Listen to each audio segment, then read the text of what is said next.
program, History of English. Today, we're going to talk about Middle English.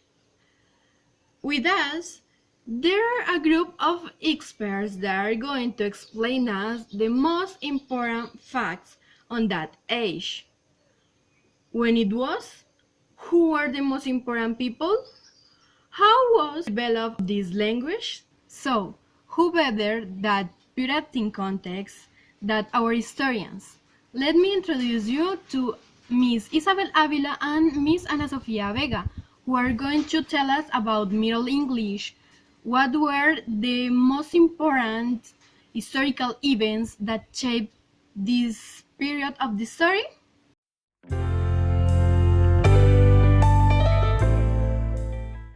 The conquering Normans were themselves descended from Vikings. They conquered places like Italy, North Africa, Byzantium, England, Ireland, Scotland, and Wales.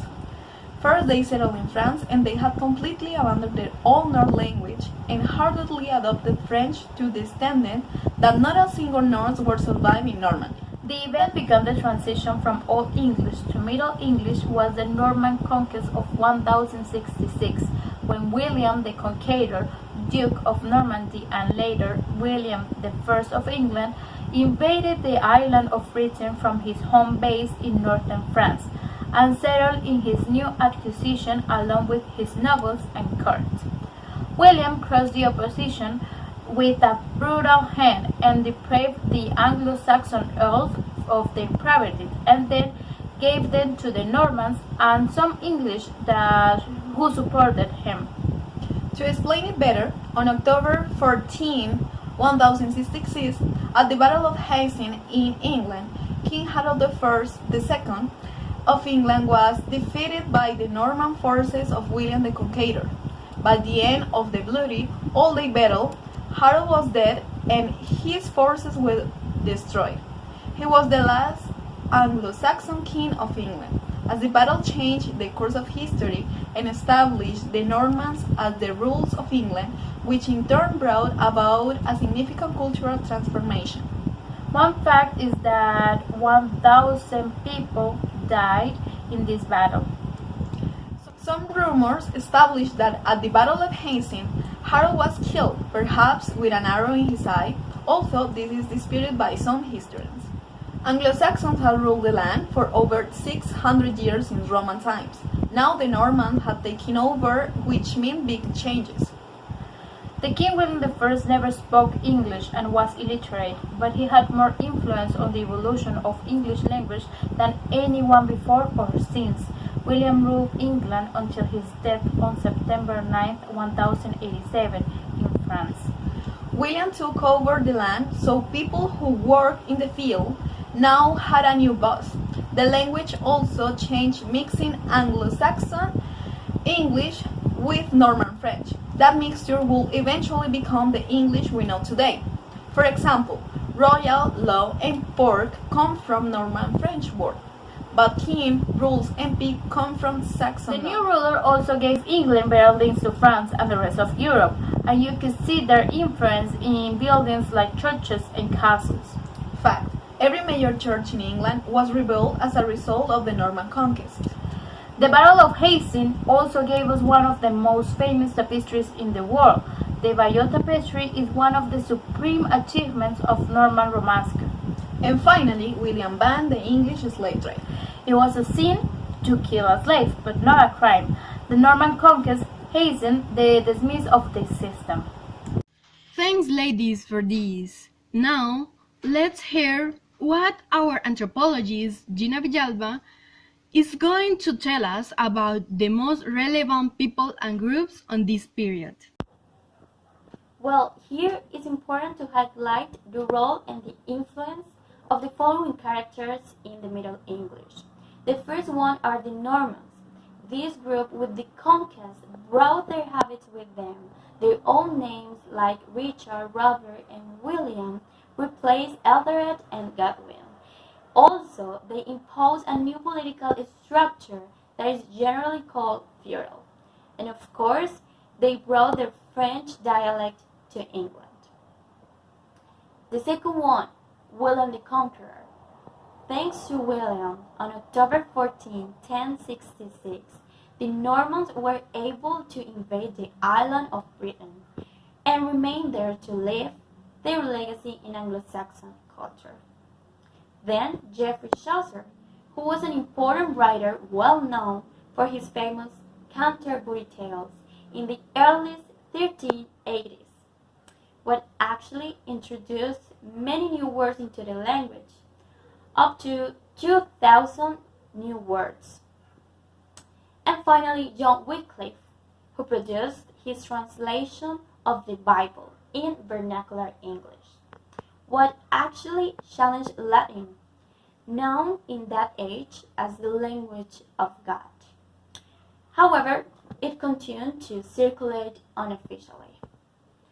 All of that heritage discerned in language, incorporating shards of the French language and the Roman past, in architecture and in a new feudal structure. Okay, the professor Angel Mieles is going to answer the next question. What Geoffrey's most important literary works were during 12th to 16th century? In reply to a query from the host, let's have a quick look at the state of English literature. So, during the 12th century, we have Ormolon. Ormolon is in this case a critical explanation, which is the interpretation of the Bible, but what was written by a monk named or Ormi, as claimed in the word itself in the form of early Middle English. I must emphasize that this particular work, helps in tracing the development of the English language since the period of the Norman Conquest, so it is quite an important work. It is important to highlight a poem known as Owl and the Nightingale. As the name suggests, it is a story about two creatures that have arguments about several things in a courtly style. Moreover, it is important to highlight that the Norman invasion caused changes in the language, making it easier to be understood compared to Old English. Moving on, 14th century, one of his surviving works of this time is Brut. Brut, written by laymen and English pressed, is a historiography about Britain in the form of poem, based on the work by Oasis Roman, the Prix in French.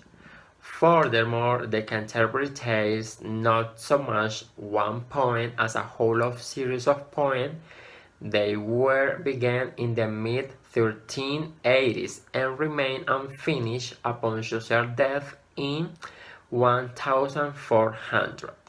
Thank you. And last but not less important, the linguist Andres Niño is going to talk about the language that were spoken at that age, and also is going to tell us how Middle English was formed. And also he's going to give us some interesting examples of words evolution. Well, hello everybody, my name is Andres. Today I have the pleasure to present to you this amazing topic. It is the history of the Middle English. As you know, it is divided into three parts. Well, the first one is the early Middle English, in which the Old English system of writing was still in use. The second one is the Central Middle English. This period has three important aspects. The first one is the gradual formation of literary dialects. The second one is the use of orthography, greatly influenced by the Anglo-Norman, and the last one is the rise of the London dialect. Here we have the late Middle English, that's the final part, the late Middle English, and it was marked by the spread of the London dialect. So let's move on to the explanation of this, how was the Middle English language formed? Well, it was formed by the mixing of the Old English and the Norman French. As you can see here, those words was in Old English, and the creation was an Anglo-Norman language, and those are the changes that the language had. So that's it. Thank you so much, and see you in another occasion. Thank you. English is an evolution. Now, let's listen some audio samples from that age. I'm going to read the first stanza of Sir Gawain and the Green Knight in the original Middle English. Sithen the sage and the assault was saced at Troy, the Borg Britned and Brent to Brondus and Oscus, the tulk that the Tromus of treason there wrought was treated for his treachery, the truest on earthe. It was Ennius the Arthel and his he a kinde, that sithen depraced provinces and patronus become, well near of all the whale in the West Elis. Fro richer Romulus to Roma, riches him swethe, with great Babonsa that bore Hebius upon first, on Nevenus it his own Norma, as it knew hot. Tisius to Tuscan and Teldus beginnus, Langaberd in Lombardy and Liftus up Homus, on fair over the French flowed, Felix Brutus, on Moniboncus full broade, Bretagne he setus, with win, where wear and rock and wonder be seethus as wont therein, and oft both bliss and blunder, full skate has skifted sin. And this was another chapter from your program, History of English. See you the next time.